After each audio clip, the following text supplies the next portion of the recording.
Hi, welcome to Medicoria. Do like, comment, subscribe, turn on your notifications, and share with your friends. This is part of a series where I discuss clinical methods and clerkship. Particularly, we are talking about history taking, the sections of review of other systems, and the past medical history. First, let's start with the review of other systems. As a good doctor, you've already explored the system that is affected by the patient's symptom in detail. However, you have a duty to look at your patient as a whole, such that you solve the patient's problem holistically. Let's start by comparing with an analogy. We've all heard of the famous story where blind men were tasked to identify an animal by touching it, and that animal was an elephant. One of them touched the limb of the elephant and thought it was a trunk of a tree. Another touched the trunk of the elephant and thought that was a snake. Now, I do not want you to be that kind of doctor that makes conclusions from just one perspective, but you need to confront the elephant as a whole in order to come up with the correct conclusion and thus help your patient as a whole. There are several systems that we are going to be concerned with in our review of other systems. One of them is the cardiovascular system, cardio for heart, and vascular for the blood vessels.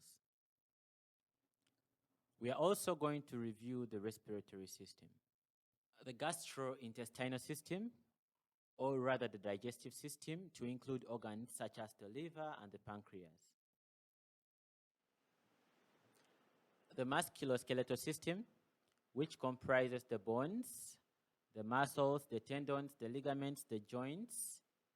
The neurological system, which has two parts, the central nervous system, that is the brain and the spinal cord, and the peripheral nervous system, which basically comprises the peripheral nerves.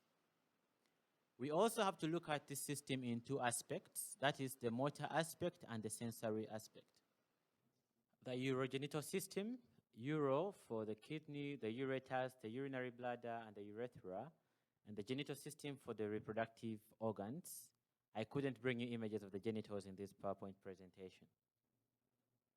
You may also need to review the ear, nose, and throat, as well as the integumentary system, which is basically a system of body coverings. I'm talking about the skin here. So as you review your systems, you need to appreciate the different symptoms that every system can have, as well as how to describe those symptoms in a standard way. I am going to take you through the symptoms and their descriptions and how they present in separate videos where I'm going to be talking about each system separately. The second part of this video is the past medical history. In the past medical history, you need to ask this patient if they have any other ongoing illness apart from the illness they are presenting with currently. This might be an acute illness or a chronic illness like diabetes, hypertension, chronic kidney disease, chronic liver disease, among others. These are going to influence the risk factors that your patient has, as well as how they are going to metabolize the drugs you're going to give them. So it's important to know. They may also display a pattern of disease that might link you to something. As you inquire about this, you also need to find out which drugs the patient is taking for their medication. You need to find out if they are taking the medication at the correct dose and whether they are adhering to their medication. You also need to find out if they are experiencing any side effects to the medications, which might actually be the complaints with which the patient has presented. Sometimes you might need to take the drug history as a separate section, but sometimes you might put it under the past medical history since the drugs go together with the conditions for which they were prescribed. You also need to ask this patient if they have allergies to any of the medications. This is because you wouldn't want to prescribe a drug to which a patient is going to react. You might also need to inquire about other allergies that the patient has. For example, some patients might react to adhesives that are present in strapping. That's in case you're going to dress this patient. Some patients are allergic to latex, so you wouldn't want to examine them with latex gloves.